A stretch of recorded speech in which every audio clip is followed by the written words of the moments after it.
Kevin Ferrara, thank you for joining me from Pennsylvania today. I'm glad to have you here to talk about PFAS and the Air Force and AFFF, firefighting foam that has these toxic chemicals in it. Can we start with, you were an Air Force firefighter. Can you give us the little overview of your career?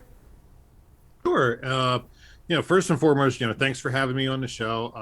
I welcome the opportunity to get my story out there. So my Air Force career started in 1991. I left Central Pennsylvania, joined the Air Force. Started my first training was at Chanute Air Force Base in Rantoul, Illinois. That's where, if you were going to be a firefighter in the Air Force, that's where you went for training at the time. Completed my training there, and then my first assignment was at Cannon Air Force Base in Clovis, New Mexico.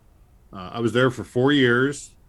After that, in '95, I left. I got out of the Air Force, returned to Pennsylvania for a few years, but my passion was firefighting, and I wanted to come back in as a firefighter. So in 2001, I rejoined the Air Force, went to Davis Monthan Air Force Base in Tucson, Arizona, found my way to Germany for 4 years. And then as my career started wrapping up, I finished at Langley Air Force Base in Hampton, Virginia.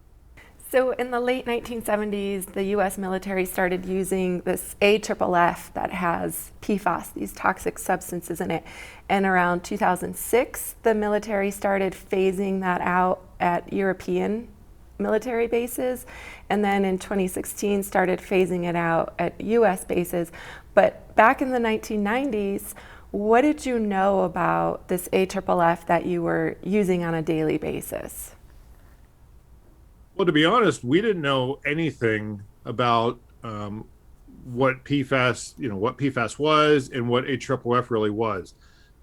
When I first started in 1991 at Chanute, that was the first time that I was in contact with firefighting foam. I had heard about it, never actually seen or put hands on it. And as we were using it, the characteristics of it looked just like your dish soap. When you wash dishes, it suds up. It's the same color, all of that. And we were told it was soap and water. Our instructors had told us AFFF, firefighting foam, is just soap and water. It's perfectly safe. You don't have to worry about it.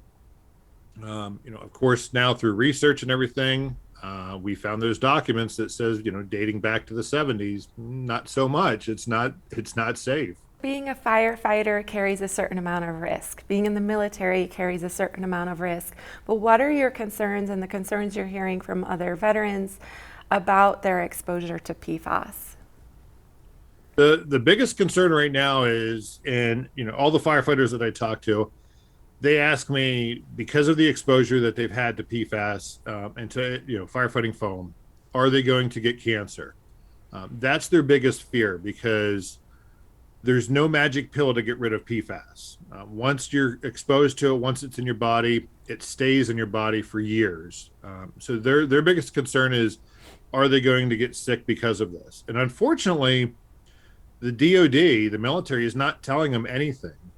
The hazards or risks associated with it. They're doing their own independent research. They're contacting me, other firefighters, and we've always said firefighting is like a brotherhood. It's a huge network, and we bounce things off of each other, ideas, and we constantly network and communicate. And that's how we're learning more and more about PFAS. It's not from the VA, the Department of Defense, the Air Force, these military installations.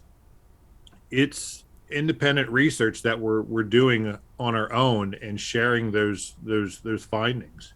I'm curious why you think there might be some reluctance among veterans or active duty military members to talk about their concerns, to talk about their exposure, to talk about this issue. Well, first and foremost, with active duty military and DoD civilians, they have a fear of reprisal. If they speak up about this, they're in fear that they're going to be punished in some fashion for voicing their concerns.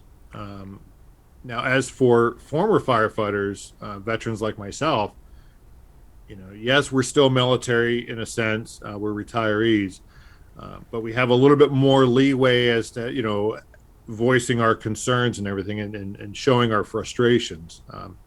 Not so much with, like I said, with the active duty folks, because even before I retired, I've witnessed it to where firefighters would express some concerns about certain things, and almost instantly their leadership would frown upon that, and punish them in some fashion, for really voicing valid concerns. And PFAS is definitely a valid concern. It affects one's health, and they should be talking about it, and they shouldn't have to be afraid to do so. They should be able to do so freely, and have an open and an open dialogue with their leadership, and come up with some solutions. But that's not happening. Well, Kevin, thank you so much for communicating with us, for talking with me today. I really appreciate it. Again, Laura, I appreciate being on, and anything that you need, I'm here to help out. Thank you.